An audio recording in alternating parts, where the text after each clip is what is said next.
क्षमता से अधिक सवारियों से भरी बस को गंतव्य तक पहुंचाने की जल्दी ने मंगलवार को मध्य प्रदेश के सीधी सतना मार्ग पर बस की 47 सवारियों को जल समाधि दिला दी।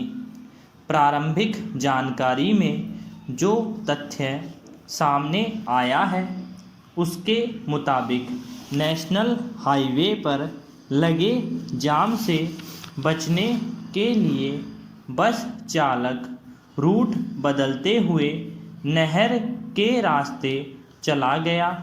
संकरे मार्ग पर बस बेकाबू होकर नहर में गिर गई और यह हादसा हो गया।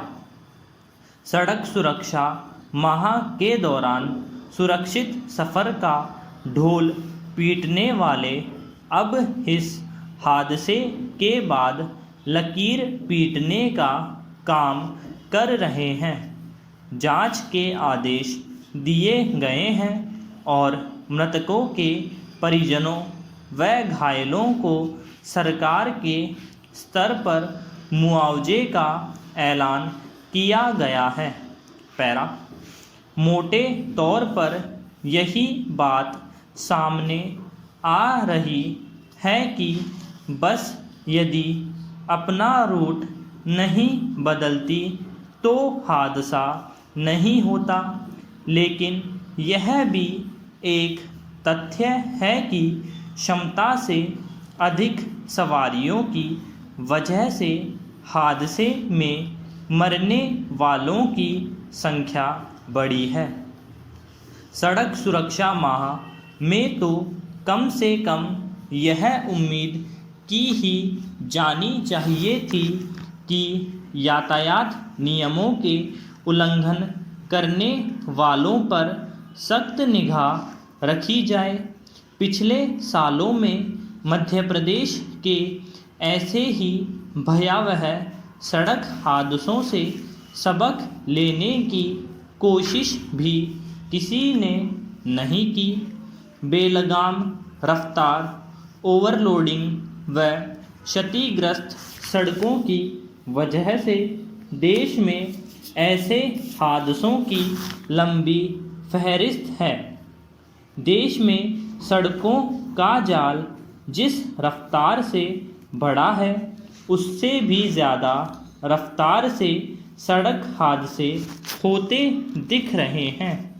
इन हादसों में मरने वालों का आंकड़ा भी साल दर साल बढ़ता जा रहा है। हादसा हो जाने के बाद ही जिम्मेदारों की नींद खुलती है। क्या सीधी सतना मार्ग पर कोई यह देखने वाला नहीं था कि 32 जनों की क्षमता वाली बस में दोगुनी सवारियां क्यों भरी गई?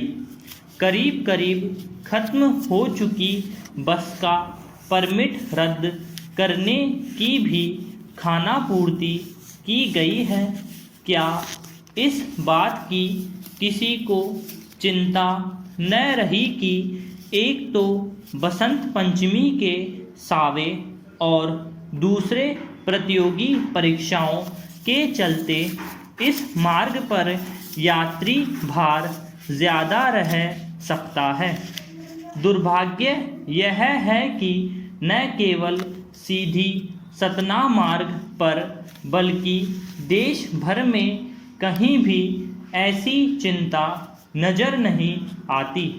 पैरा यह दुर्योग ही कहा जाएगा कि पहली बार मनाए जा रहे सड़क सुरक्षा माह का आगाज़ गुजरात के सूरत में उस हादसे से हुआ जिसमें सड़क किनारे सो रहे श्रमिकों को बेकाबू ट्रोले ने कुचल दिया था और समापन के ऐन पहले यह हादसा हो गया। ऐसे हादसे तब तक नहीं थमेंगे जब तक कि वाहन चलाने को लेकर नियम कायदों पर अमल के मामले में जीरो टॉलरेंस की नीति पर अमल नहीं होगा। जिम्मेदारों के खिलाफ सख्त और प्रभावी कानूनी प्रावधान भी तय करने होंगे।